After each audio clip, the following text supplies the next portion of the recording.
children are just divine. They're a blessing.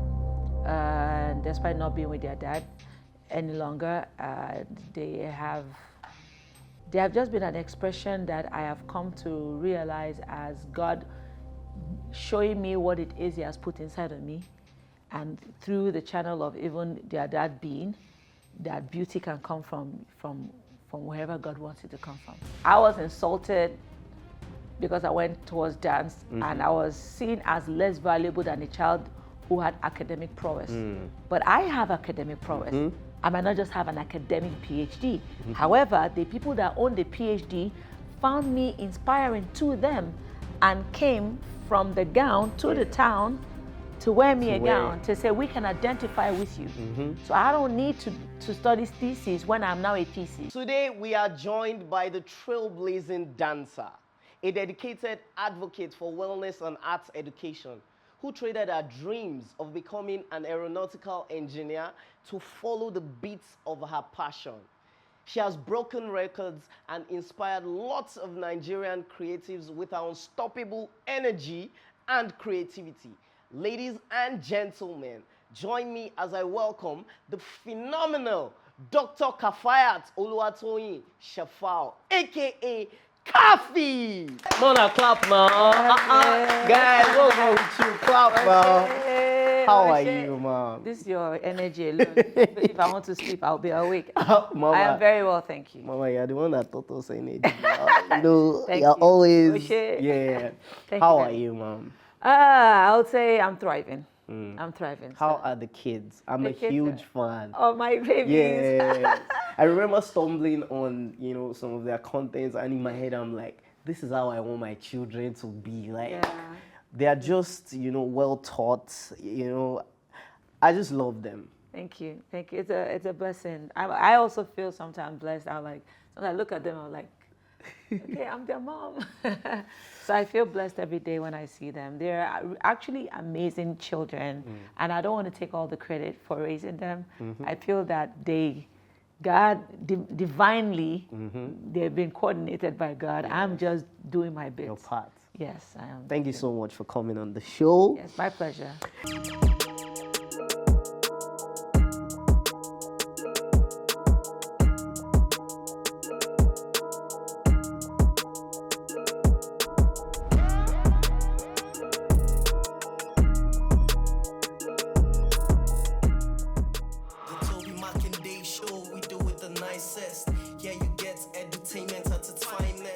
So once upon a time, you nursed the dream of becoming an aeronautical engineer. Yeah. So is that dream still alive? Do you feel like you're still connected to that? And then what was the motivation? Like, you know, what drew you to that? Okay, first of all, I'm not really attached to the profession. Okay. I'm really attached to the cause of why I thought about it. Okay. And that is still the reason why, you know, I'm still here doing what I do. I've always thought of myself as somebody that I didn't come to this world. I don't believe anybody came to this world to come and count bridge. There is a purpose to your life, right? And at a very early age, I asked myself those questions. From when I was 5 years old, I was very aware of God, spirituality, and essence. So through primary school, I've changed careers like 2-3 times based on what can I do that Nigeria needs. I did not want the bandwagon effect of lawyer, doctor, accountant, which is what the parents are always. Strange, that is what most of us. That's what. That's what we it was just so much. I was like, okay, if all my friends are saying this, then that means that by the time we're all graduating, there'll be too many of us doing the same thing. Exactly. So what else does Nigeria need? And while I was growing up in secondary school, I just thought about it. I wanted to, I think I was researching about something, and they were like, there isn't the only place people learn engineering concerning aeronautics or aerodynamics is when you get out of the country or join the Air Force. So apart from that, nobody. So I said, how are these planes now fixing? How are they getting to fix the plane? We don't have enough aeronautic engineers. I said, okay, that's what I was going to do. So I chose it based on what do I think the society needs? What do I think? What solution can I bring? And that was it. That was the reason. So, but I do love engineering and I do love aeronautics. I'm very curious about the whole flight, the the science behind aerodynamics. I love that naturally. I love it. I'm the kind of kid that when they are fixing, the mechanic is fixing the car, I'm watching. I went into Yaba Tech. I did a little bit of industrial maintenance engineering, which is a combination of mech and elect. You understand? So I'm that kid that you never take light. I know what to do. I know I like to fix things. Yeah, my dad went to Yaba Tech too. So that is it. It was really I'm just driven by impact. I'm driven by impact. Okay. How can I impact my society? And here we are. So how did that? So I mean, from the dream of being an aeronautic engineer, to being a dancer, how was that journey like? At what point did that change? Because I mean, of course, just like you said, you were already aware of yourself from a very young age, and impact was, your driving force. Yeah. So, at what point did you now decide that maybe not this, but maybe dance? Yeah. Okay. Dance was not an option, but it doesn't look like a very sensible option by the standards of Nigerian family. But be very stupid, crazy, or mad to decide that with all the money we have, that the money we have used to send you to private school is dance. No. It was circumstantial. It was me going with the flow of life and finding a tool that I can still use to do life. Dance is a tool. It wasn't just a decision I grew up with. It was what I found circumstantially that I could use to connect to people the same way I always thought I would, right? And that opportunity was given to me through fitness and wellness at the National Stadium. Yeah. So I started more as a fitness and wellness before I even ventured into. Yeah. So 1997, I was trying to lose weight. I used to be a size 16. For real? Yeah, and in that process, I go to the stadium and I just joined all these aerobics classes. Yeah. So one day the teacher was not available, and everybody was like, "You used to be very active in class. If we just play music, can't you take us before Coach T comes?" And I was like, "Oh, I don't mind. I can take you guys, but I'm going to add dance to mine." And that was how dance fitness was birthed in Nigeria, because nobody was doing dance fitness. Yeah. So the class got so excited about it, and when the coach came, everybody was talking about how they enjoyed the class I did, and Coach T was like, "I think you should take this class again." So whenever he's not going to be available, you stand in. I stand in, and that is where people started identifying me as someone that can teach them fitness and wellness. But one thing struck me, and that's why I started taking it very seriously. It's the human experience after the class. I saw two women stood out for me. One was, she's a hijabite, like a Muslim woman that covers herself, but she's always very sunken, always like a shadow of self. But whenever she does the class, she's lively. So after a few weeks of class, she comes to me and said, "Look, she feels better here. No more back pain, no more this, no more that." So I was getting testimonies the way pastors or get testimonies. So every class there's a testimony. And I was like, I think I like this. I like this direct human impact. If I was an engineer, I probably have to fix the plane. I don't know how people are going to feel about what I fixed. Yeah. Maybe only the company. Maybe the company will give you. They'll give you feedback and say, that's the engine you work. You work. Yeah. But it was different from human experience, where somebody will look at me, tears in the eye, and say, "That class touched my soul." But I said, that is the effect I want. And I started doing all of that in the sporting environment. So I started working with athletes. Finally, I started working with the basketball teams. Right, from basketball team, the basketball players were teaching me basketball. Before I knew it, I started playing basketball. And I'm always that person that even if there's a tournament, they'll ask me to warm up all the athletes before game time and all of that. And because I started playing, I now got a scholarship, which I used the scholarship money to train myself as a fitness and wellness coach. Right, and that was where the journey happened. So the dance in the entertainment part did not start until literally like 2-3 years after, like all 3 years. This. All of this, when there was already name going on in the radio, I was already getting popular as that young lady that did, this amazing stuff. Then one day I got a call that your picture that you went to take, all those photo studios you go and take pictures. Some of them, if your picture is good, they'll put it in front of their. Yeah, actually. Yes, So somebody that called me and said, "Your picture has been selected." I said, "I did not put my picture up." Anyway, there's an event in Lagos called Karamba Night.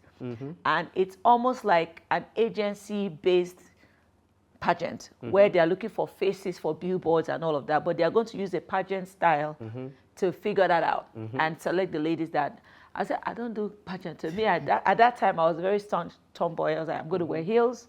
I'm going to make up. I said, I know. No way. I was like, no, go. It's an opportunity. I said, okay, I'll go. So I went, and getting there, I saw that ladies in camp, there was a lot going on. Then they said, there's a talent hunt. I said, talent?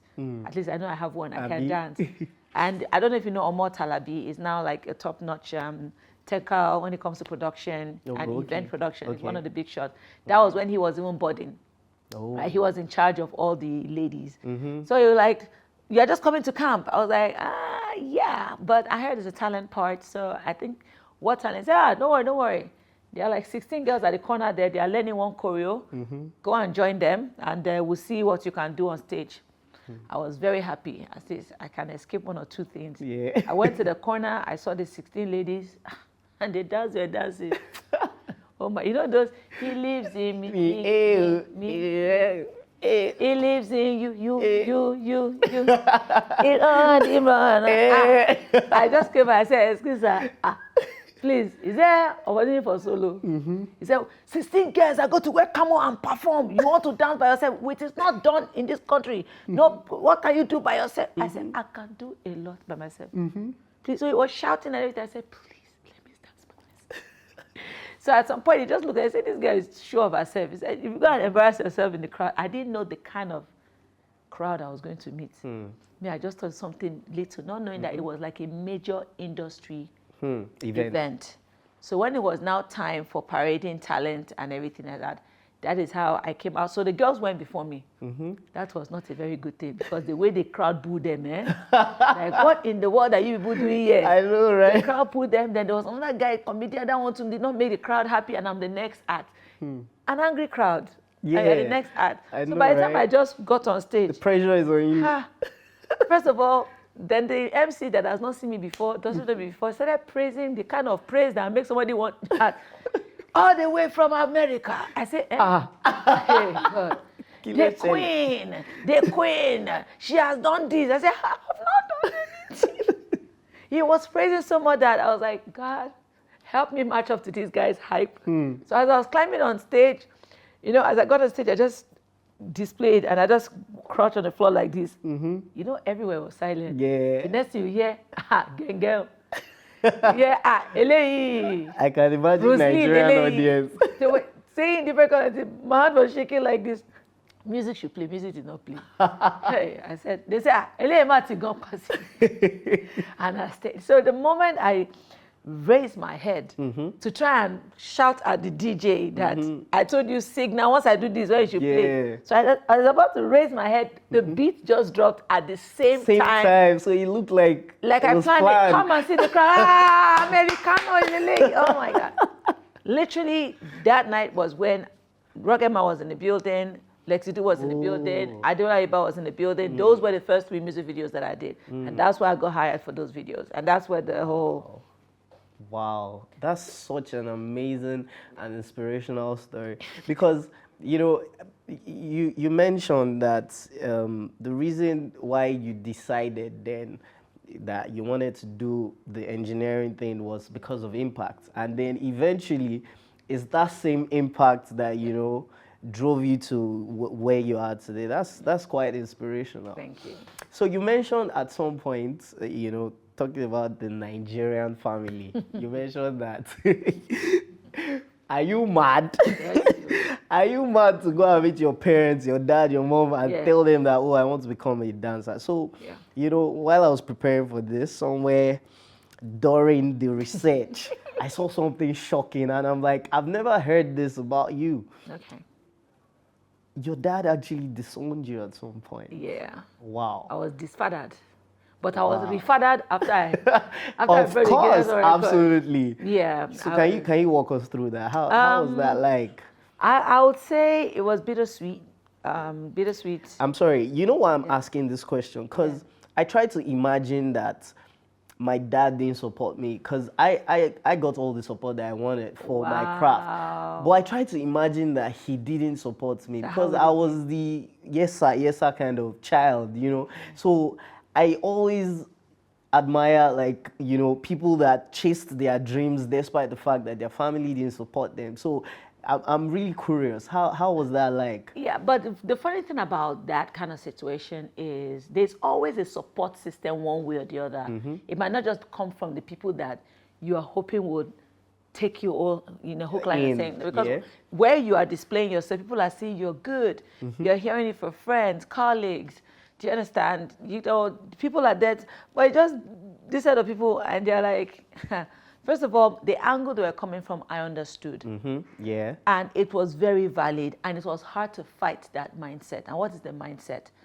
You're going into an industry that doesn't literally exist. You don't have any templates. Actually. You don't have anybody. If you are to do a SWOT analysis of why you should, you are entering negatives. You are entering negative of 0.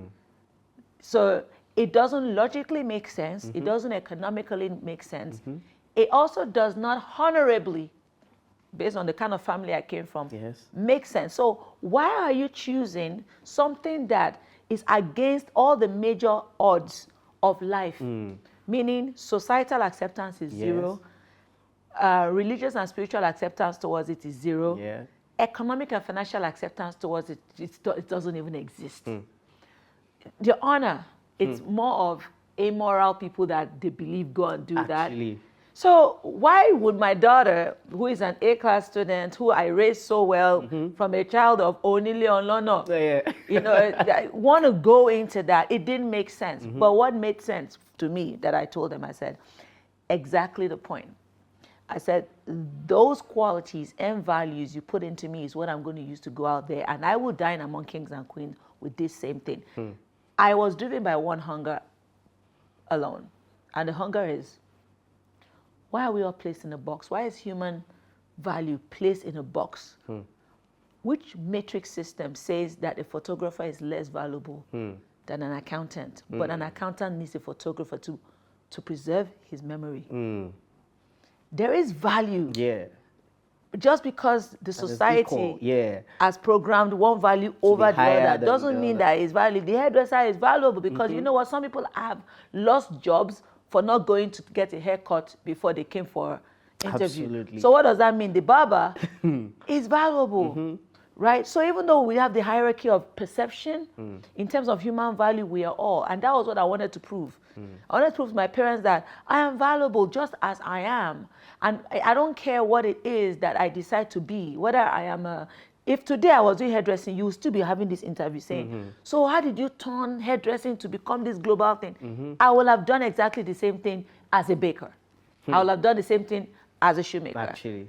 That was why dance was that weapon of mass destruction I wanted to use to shatter that mentality that I am not only choosing something that people are consuming but they don't know the value of. It doesn't even have any place. That was my challenge, that I will find that value and I'll build it up. So facing my family was to fight their fear, right? And against that fear, go out there and do opposite of what they expect me to do. And that was when they were like, okay, we actually have a good child. You understand? And yeah, it took years, and it's not that easy as it's being said. I know, right? It's painful because I love my dad a lot. So not getting his own support, especially after breaking away from my mom and not being with my father figure, it took a toll on me. But it actually was the fire I was using to burn why I am not going to fall prey to all those things they're afraid of. Yeah. That's amazing. So you mentioned somewhere that you drank garri for 7 years.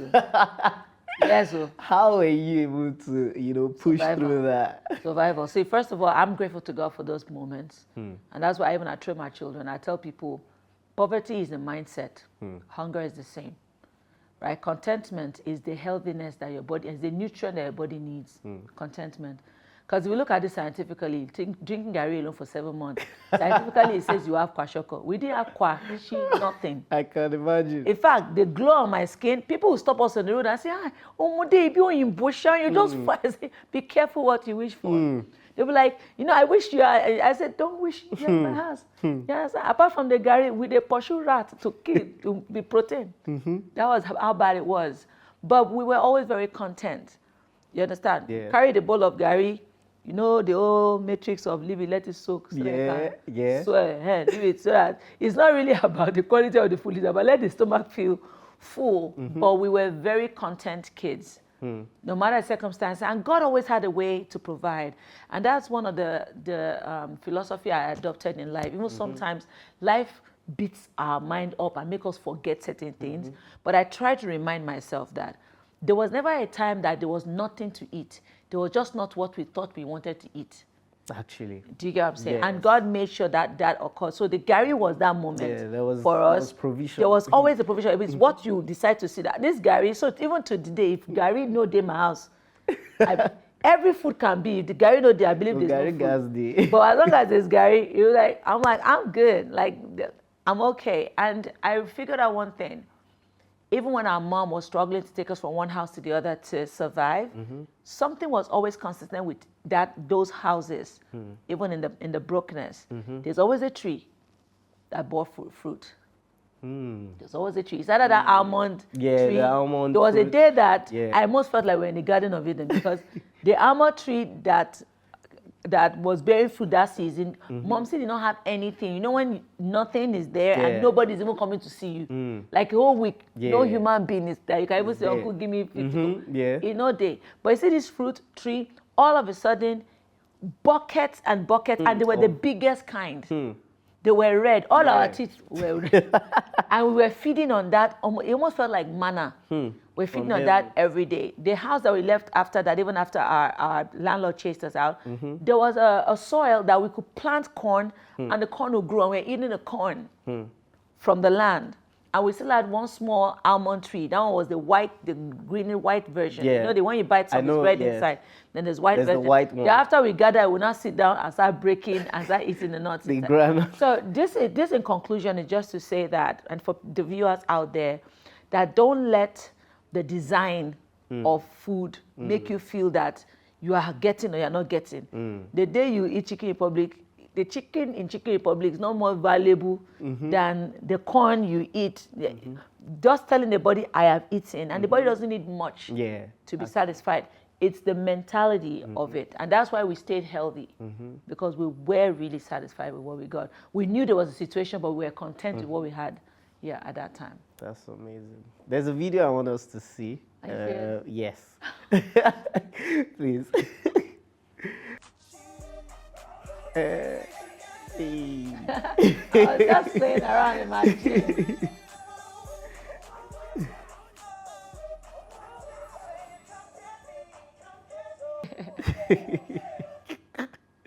Wow. Yes, so that's you know growing up. I don't know if this happens to everyone, but I remember in secondary school, I was a part of a dance group. Are you serious? I love break dance. I love break dance. You don't do this one. I don't say must do this one. This one was it. What about this one? This one was it. Yeah, so heartbeat, you know.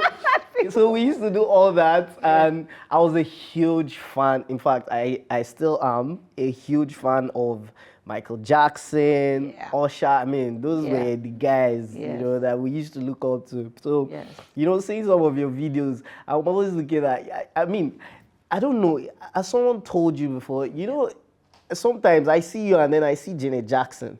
Yeah, I've gotten that. I've even gotten that remark from Michael Jackson's brother when he came to Nigeria. Wow. He was like, you look like my sister. Honestly. You understand? Because people always say I have that resemblance of MJ sometimes, depending on how I dress. And all of sometimes that. how you style your my hair. And, I'm an MJ baby. Yeah.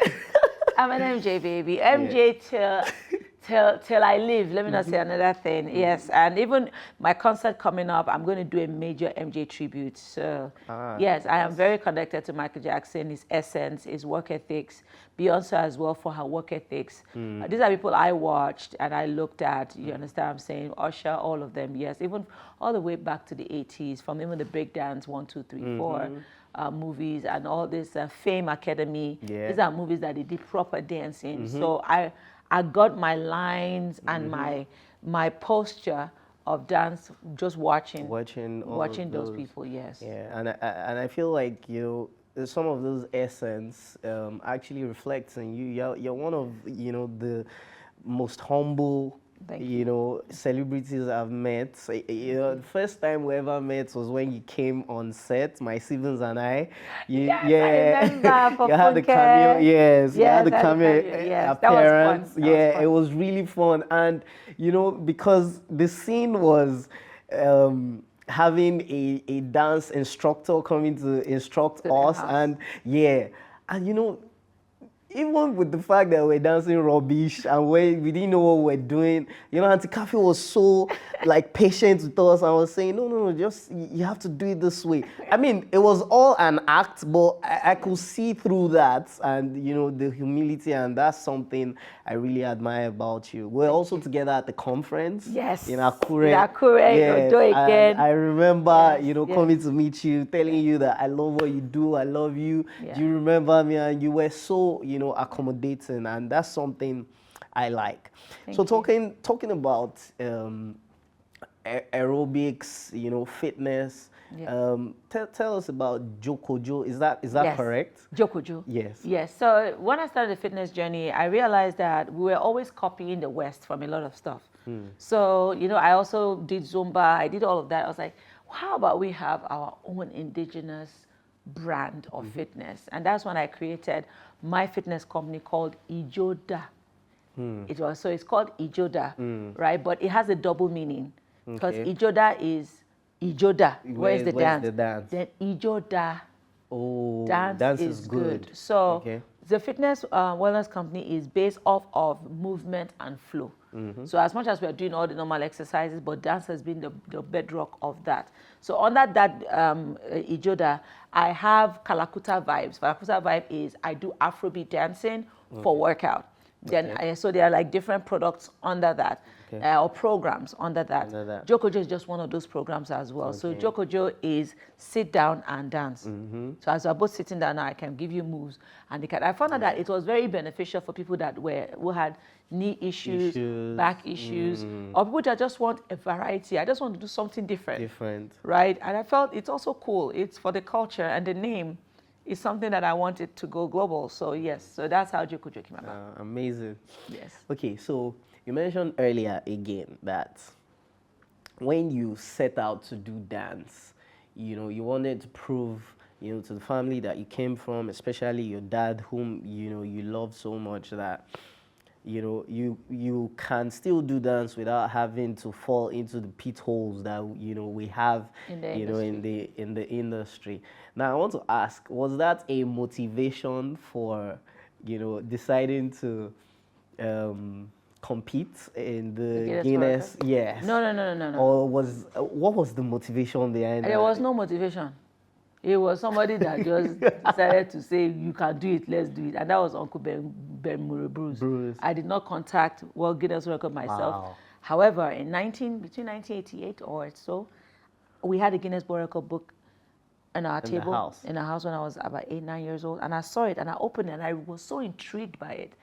And I was like 8 years old, and I was like, I'm going to be in this book. And I don't know what it is I'm going to do, but I'm going to be in this book. And I saw different things, from the weird things to the athletic things to the smart things. I was like, I don't care and I don't know. I'm sure I'm going to be in the Guinness Book of Record.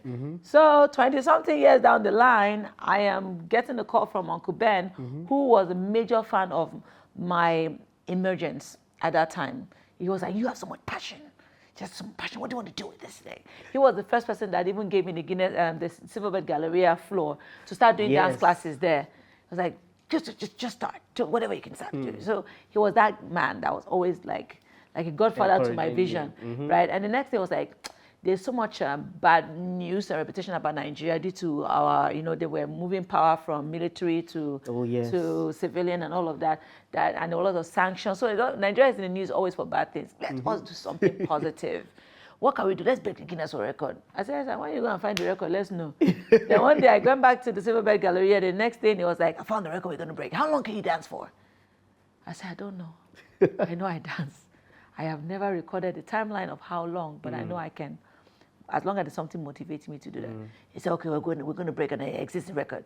I said, excuse sir, what was the record? He said 52 hours. I said, 50 wagon. What? He was like, we're going to do it next month. I said, sir, no. And that was how that conversation ended until the next year. A year after that, he now said, oh, I've registered and everything. Let's get people to do it. And they said, you don't have to be professional dancers. You just need to last as a human being. Yeah, that's it. And that's when we did the whole 10-kilometer marathon to separate those that can just go and faint from it. And we did it. So it wasn't that I planned it. Yeah. God did. And I was just placed there. I didn't even think I was going to be part of it. I even put my students there.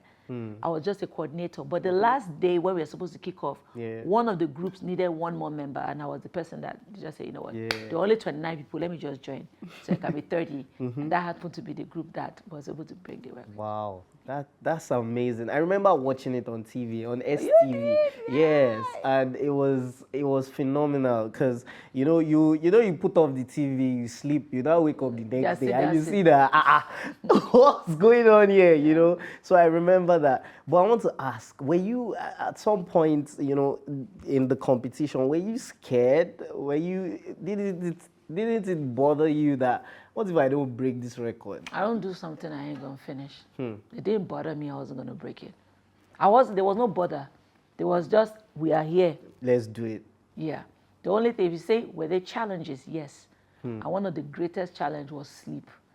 Sleep showed up like a monster, a beautiful demon that wanted to hug you.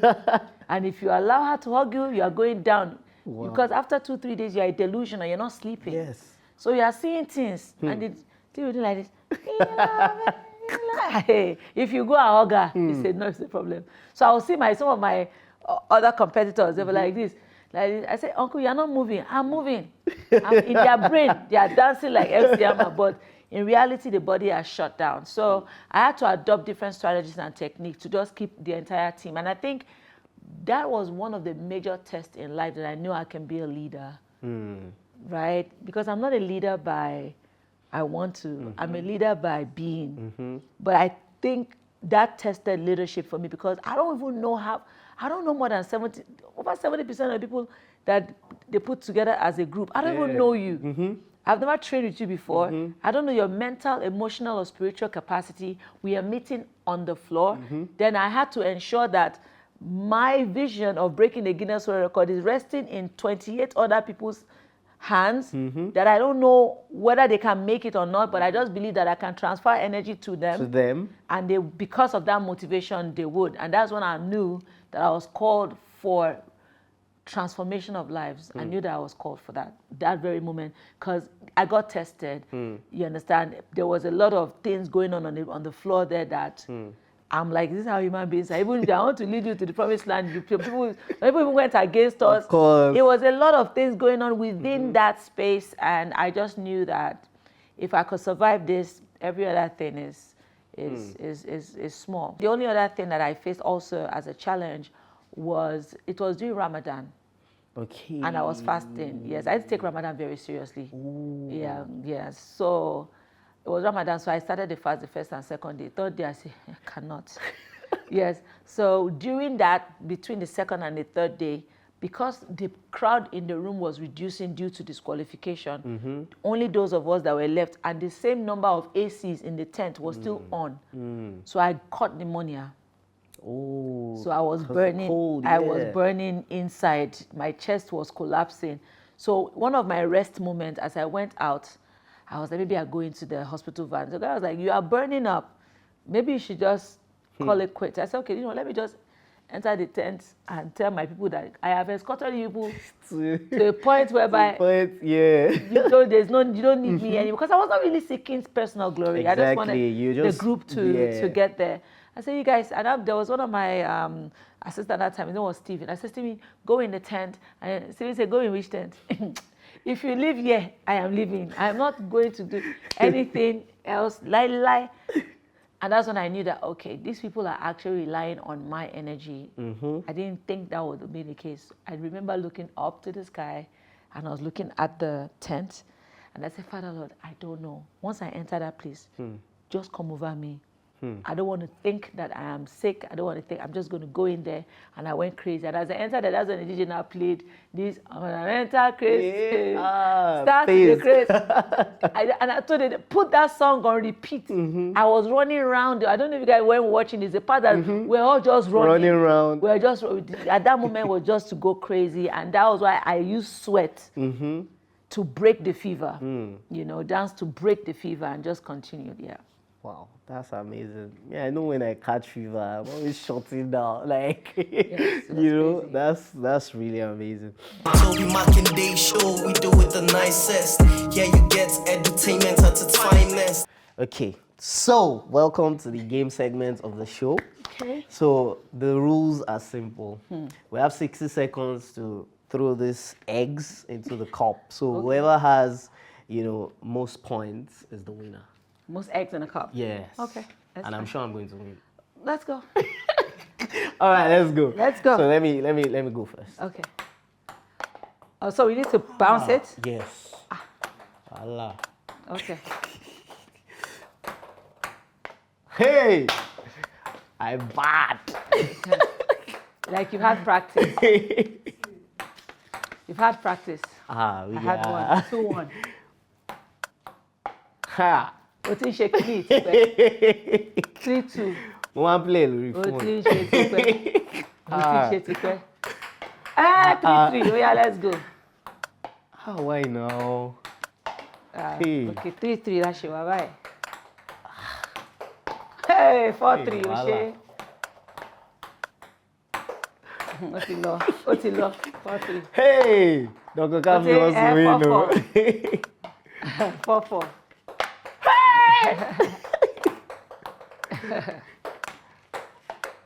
Why no? My last. Let's go, last one. Oh, wale. Anyway. Oh yeah, who is the winner? Who is the winner? Who is the winner?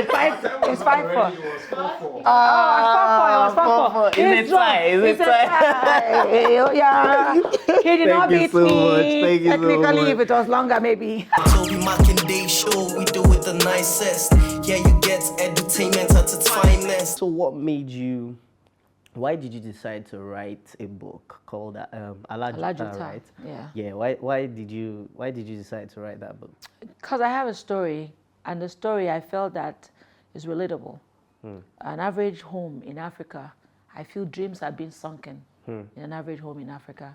And a lot of people don't know how to get out from that familiar prison because of the conditioning and the idea of how much hold family has on us mentally. It's a good thing because it keeps us grounded. It's a bad thing because it keeps us locked and keeps our wings clipped. And I felt that writing a book about that, my journey, especially childhood, which is one of the most important formative years of our entire destiny, our lives. Every adult sitting down here is battling one internal wound or trauma due to what was done to them as children. Is that is part of the characteristics and behaviors that we're now exuding as adults. And just navigating through life and getting to that peak of achievement, the journey to there, so an average person's life can be freed by knowing that it is possible. And I wanted to write a book. And I wanted it to be stamped in time that one human being tried to rewrite the idea of what Alajuta meant. Because it's meant in Yoruba to be a derogatory term. Yes. To insult you and say, you and that dance, they take chop. Yeah. But I'm saying, they take dance chop. I hold it with my full chest. Alajota gongonimi. Positive. Alajota literally means one who uses dance for business. Mojo, mota. I sell it. That's commerce. Why is that supposed to be something that I should be ashamed of? When I'm already building an empire out of it, where so many people have turned out to be stars, can feed their family now because we took the bold step of saying dance has value. That's why I wrote the book, and many more books are coming. I really can't wait to read more. And I think I can relate with this more because, I mean, we're in the same industry. Yeah. It's a large one. It's the entertainment industry. And sometimes for us actors, we face the same challenge because they call us, in Yoruba, they call us ushiri. Like, you know, Yeah. people The that person play. just they play. Just they play with your life. Yeah. So it makes them feel like what we do is a joke. Yeah. And that's why when you see a layman come to a movie set or a film set, they're always in awe at, you know, the seriousness, the amount of work, the professionalism, you know, and they're like, no, nah, she been a play. No, it's not a joke, you know, and especially for someone like me, I studied theater arts, you know, and for someone like me that, you know, they taught the rudiments of theater, and, you know, we read a lot about theater. It is derogatory to refer to our work as, some people, in fact, while we're in school, some people would say that, you know, be theater, I beg you. Yeah, exactly. If you say I did theater, I don't be dance on I did dance. Yeah. And I'm like, look, if the amount of book that you read in your course, I don't want to know whatever course you're studying, you know, we do the same alongside the dancing and acting that you see us doing. So I really can, you know, relate, and it's quite amazing. Yeah, I think some of those terminologies also were born out of lack of ignorance.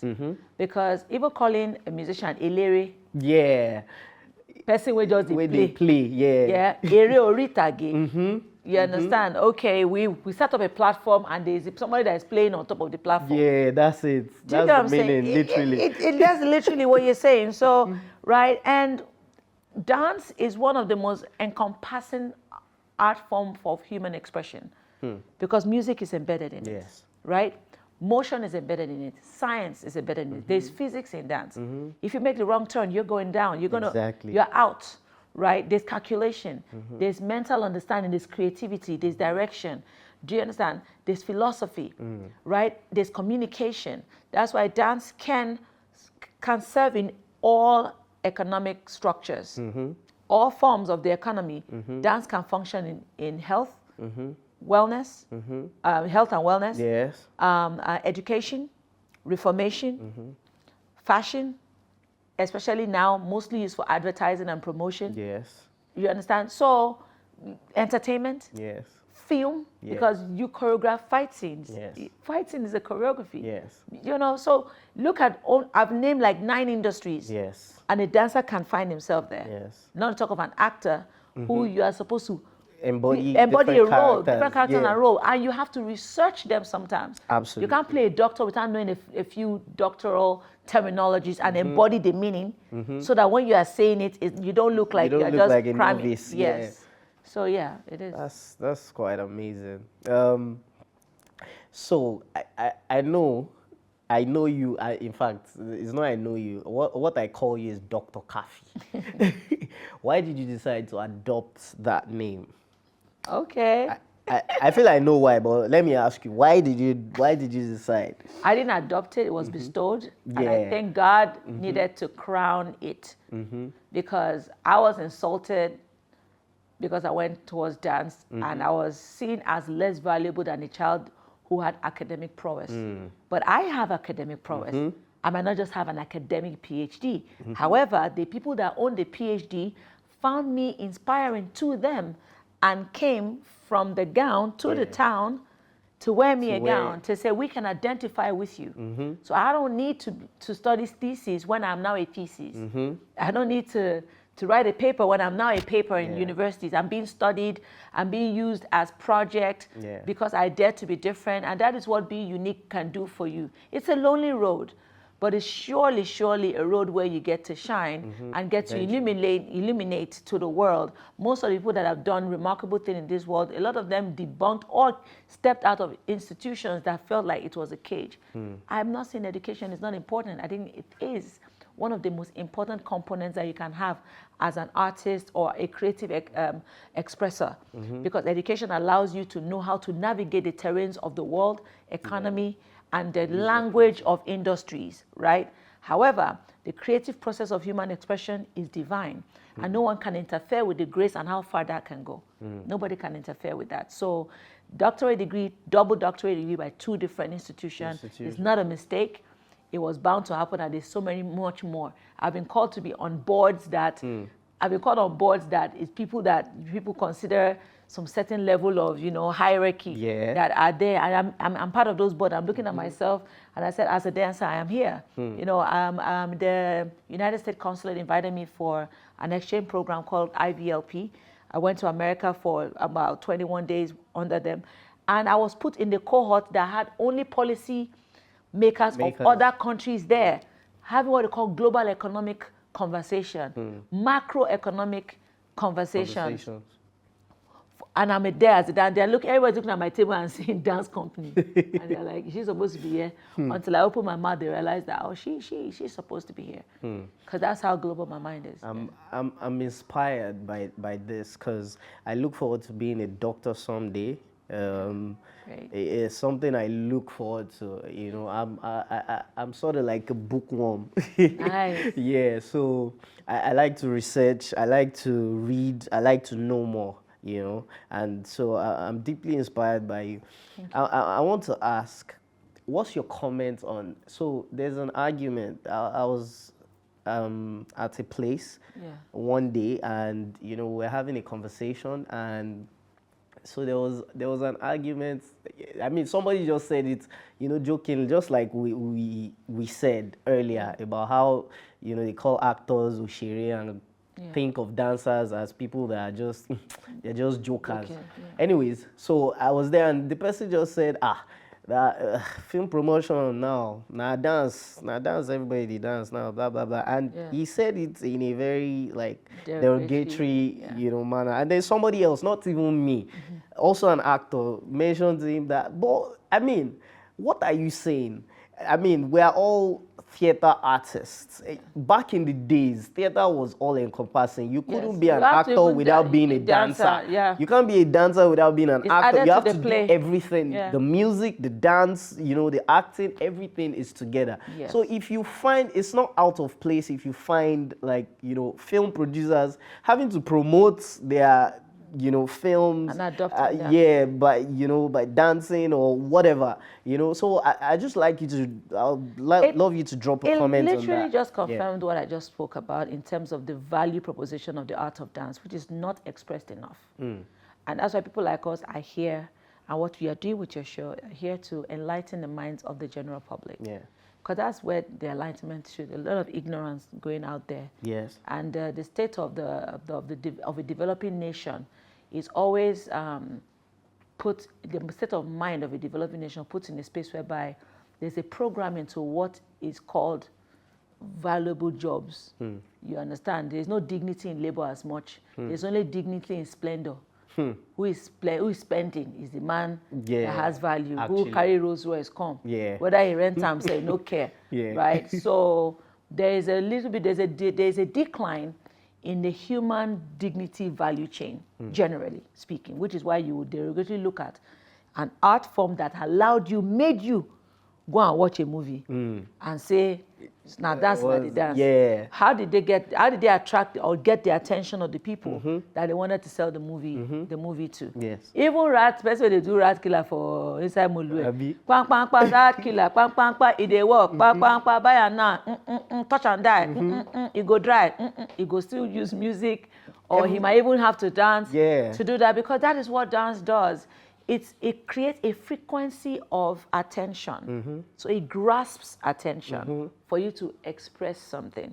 That tool, you cannot kill it even with a lack of mental understanding. It's here to stay. That's the thing. And we are just going to keep promoting. We'll just move on with it.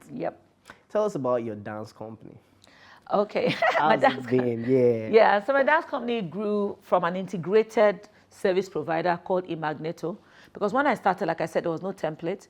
So it was one of the first, Magneto Dance Company is the first, registered company as for dance company in the country back in 2007. That was when I registered it.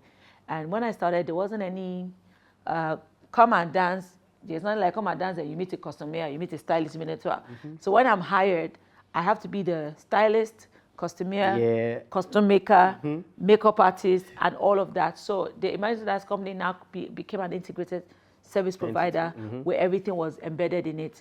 But as times go, in 2016, and I started separating, I disintegrated it because each area was almost looking like they can stand on its own. Actually. So the costume was costing, the costume department alone was gulping sometimes over 50% of the entire production cost. That is an entity on its own. If it's already, you know, consuming such revenue. And I decided to create my Yanga. So I called it Yanga. So Yanga, I know Yanga. So Yanga costume and clothing. That was where I started doing costuming separately. So even if you hire me, Yanga is going to provide the costumes. Okay. Do you get what I'm saying? So Magneto provide the dancers. Then Ijoda provides fitness and wellness services. Okay. Do you understand? And that is how I disintegrated it. But as I was growing, my mindset was, look, this is going to be a corporation. And I want all of this embedded under one corporation. So I created what they call Kaffy Incorporated. Okay. So under Kaffy Incorporated, now we have a Magneto, which is no more a Magneto. We now have a Kaffy Creative Agency. Because now Magneto is not just a dance company now. We offer our services to creatives. So I can manage you. I can manage a photographer, a videographer, a sound engineer, a model. I know what to do to manage talents, groom talents. So management is one thing. Grooming talent is another, right? And also coaching talent for career advancement is something that I'm very blessed with. So the creative agency offers that. So under the agency, we're able to offer jobs to people who need them for, you know, offer people to areas where they need to serve. And we also provide training, right? So under Kaffy Inc., we have Kaffy Creative Agency now, which Magneto has been swallowed into that. Then we have Ijoda Still Ijoda. We have Yanga Still Yanga. Then we now have the Kaffy Foundation. So the Kaffy, the acronym is Creative Arts Foundation for Youth. So the foundation only focuses basically on the development of people that are creative. So we do free scholarships, creative scholarships for children when we teach in our academy. So there are some kids in the slum, they can't afford it, we groom them for free. Then we take care of the elderly that takes care of them. So we've gone to Ajegunle, we've done some charity work there, giving people free glasses, eye checks, and health checks and all of that. Then during COVID, we were really active. We did what I call Add a Cup. So I was distributing food for over 6 cities in Nigeria during COVID.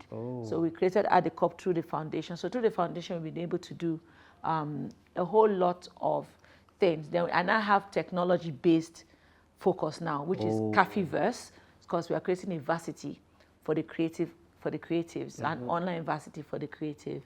And DICE is also our marketing hub for creative. So you can see it's expanded beyond just dance. We're not just dance. I'm here as a serial entrepreneur, and I'm here to play the major league economic game. I'm here to sit down with the Ttmshow and say, I got money. Let's go and work. Let's advance, let's grow. And it's still an industry that people are still, I know that your industry is one that people are focusing on when it comes to creatives a lot because of the numbers they are hearing. But they need to still deal with a lot of the growth of it, the training of it, the mentorship of it, so that the back end won't be stifled too much and there won't be too many gatekeepers, you know, which is a lot of creative industry are still suffering.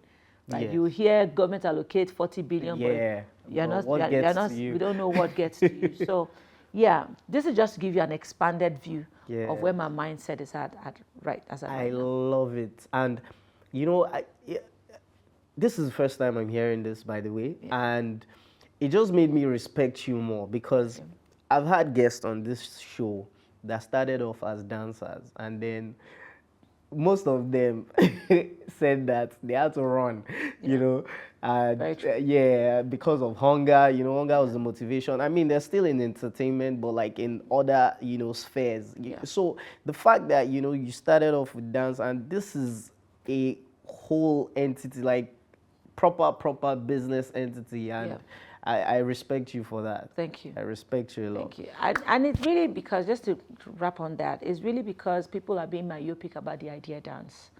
They're always seeing themselves on stage. Alone. And some of them don't just want to get off the stage. So that's why they think, without stage, I can't survive. There's dance psychology, there's dance therapy. You understand? As a dancer, you can be, some dancers are now good videographers. As a dancer, you can actually morph into so many other aspects. So you don't need to stop dance, but you can use the dancer's mind or eye to actually do other things. And if they expand their mind to that, or open their mind to that, they will find out that there is even more money in some of these other areas than just being a performer. Yeah. Okay, there's a video I want us to see. Eliana.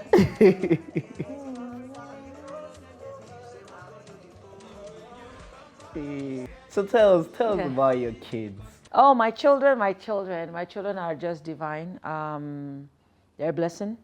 Despite not being with their dad any longer, they have just been an expression that I have come to realize as God showing me what it is He has put inside of me, and through the channel of even their dad being, that beauty can come from wherever God wants it to come from. And the children are an example of that. Their heart is beautiful. Beautiful kids, beautiful heart. Yeah. You cannot be around my children without having a review about them. You know, even in terms of who they are and they are growing to be as people. Sean is a guru, is a tech baby. He loves technology, he loves creativity. He learned how to draw via YouTube. Wow. And his sketches are awesome and amazing. And now he's into animation gradually. He's into creative editing and all of that, and he's such an amazing kid. He's growing up to be a responsible man, because right now in the house, he's becoming the man of the house. You know, the way he goes and does the generator and takes care of things right now, I'm like, son, I'm proud of you.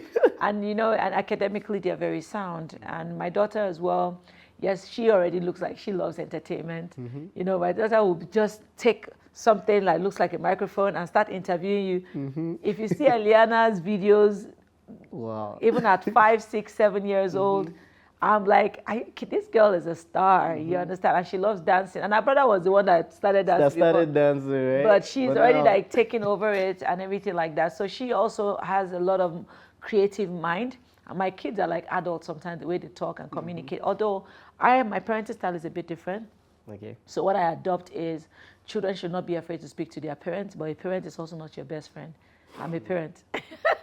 At the same time. So I have to still stay a parent as much as I want to be free and open to absorb you as a child. So yeah, because we don't want to spare the rod and spoil the child now. So yeah, and I'm just very grateful and honored to be a mother and giving those two beautiful children as an assignment, you know, for the world, because the world is going to experience them outside of me. Yes. And I can't wait for what the world is going to experience through them as well. So how would you say motherhood has, you know, influenced you as a person, your career? How's it been? I don't even know if the word influence me is it. I'm always, like I said, I'm very intentional and aware about my life's journey. Yeah. So I'm not influenced by motherhood. I am being a mother in the best way I can. I'm expressing motherhood. You understand? Yes. So, because saying I'm influenced by mother is okay, because I'm a mother, that's why I am. No, there's no that's why I am. I'm still me, I'm still active, I'm still everything. I'm everything I need to be for my children to see me authentically.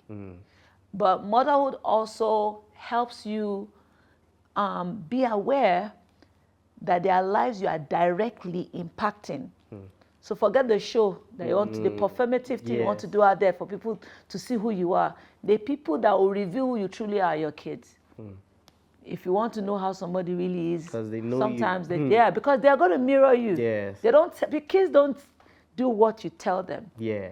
They do what you show, what they see you do. So, and I am very, very glad to say I've been authentic around my kids, and my kids go out there, and every time I leave them, even if it's just a restaurant, 2, 3 people will come back and say, man, your children are so well-being. They're so this, they're so that. So I'm sure you're used to that already. Yes, and it also helps me also for those days where I feel less of me. They are a reminder to say, look at what came through you. So you have no excuse than to just be grateful and, you know, and to move on.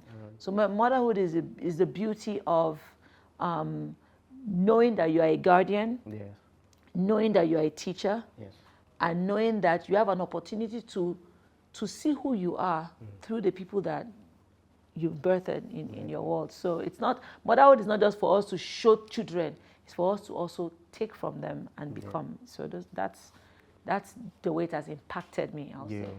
Yeah. That's really cool. So I want to ask, how do you've mentioned how you've danced through, injuries, adversaries. How were you able to manage, those times? My dear, adversities don't stop. Challenges will not stop. There's a different type for every level. It's just that you grow capacity. The gift that God gives us is the one that we are going through builds capacity for the one in front of us. And once we pass that one, then another one comes. What we don't want to do or be is toxic for each and every time we face adversity. We don't want it to change who we are. So the thing that is hard, or the hardship there, is letting go of whatever moment you internalized those negative situations, because yes, that's why you are traumatized.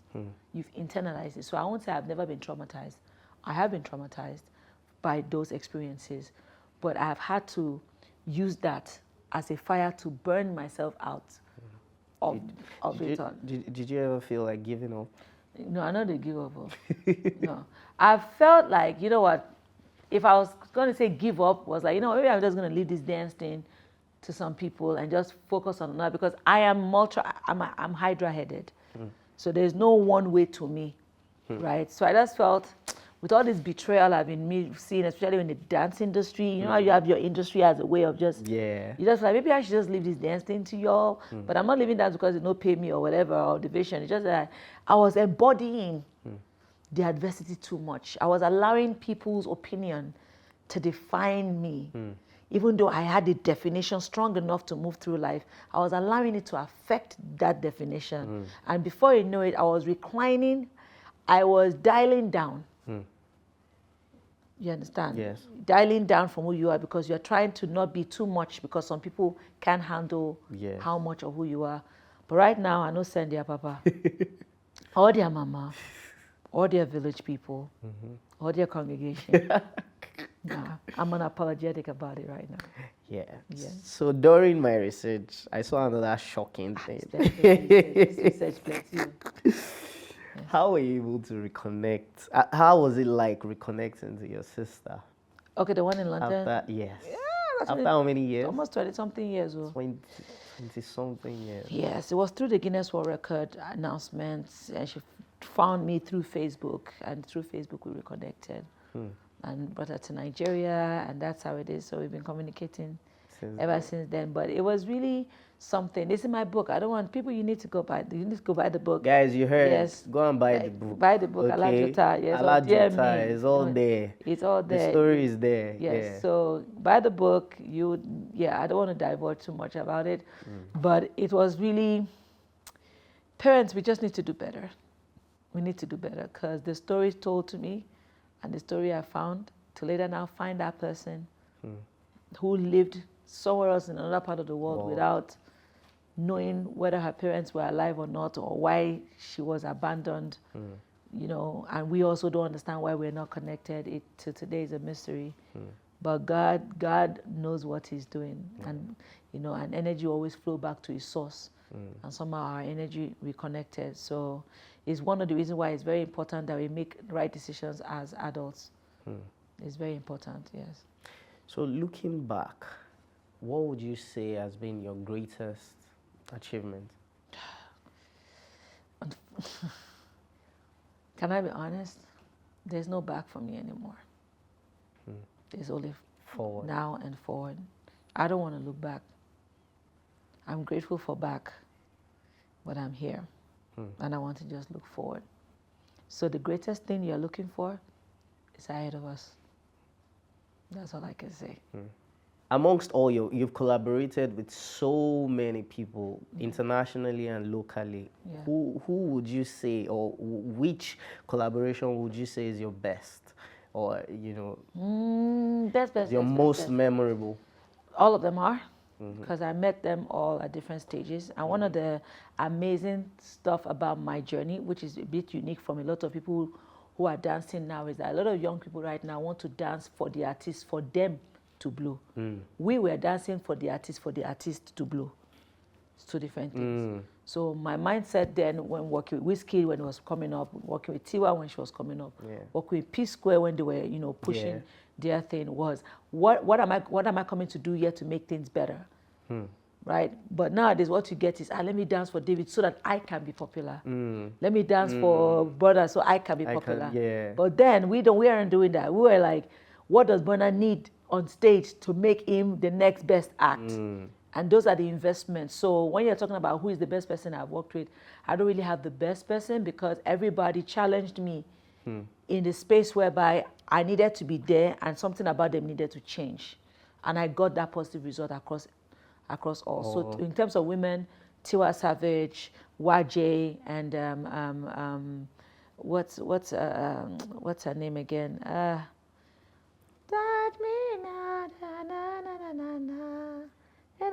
Shay, Yemi Alade. Those are people that I worked with.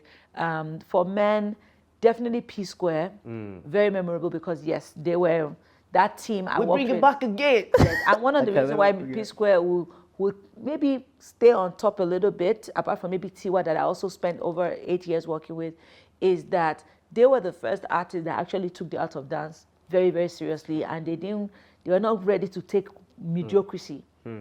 You understand? They challenged the part of me that I wanted to be challenged, keeping that excellence there. And so when you see where they are today, do you feel proud that you invested and your contribution to? Yes, I am very proud of the opportunity that God used me in their life. Even people like Olamide as well. So many other people that even sometimes I haven't forgotten. Right, and this year is my 25th year anniversary. Of this year. Guys, clap now. Dr. Kaffy'S tried. Yes, so yes, I've tried. I'm just about to kick off again. So this year is going to be a banger. August, I'm doing the biggest premium wellness event called Transform with Kaffy at Landmark. October, I'm doing the biggest expo. Okay, December, I'm doing the biggest concert. Right, so this year is going down big. Please, I want to be at all this. You are going to be there. You don't have a choice. You have to be there. You do not have a choice. You do not have a choice. But that is it for me, really. And there's just so much more to have evolved. And I'm proud of that evolution. It hasn't been easy, but it has been worth it. Every stripe, every stride, every pain. You know, I have a friend, he's a business partner now. I met him 2023.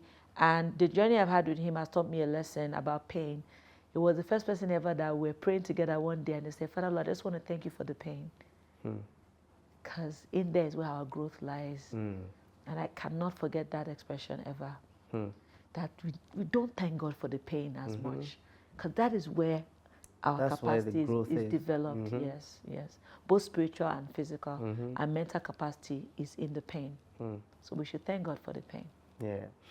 So I was going to ask, finally, on the final note. Oh, finally. Okay, yes. Finally. Yeah. So, like you said, we don't look back. And I've learned that personally.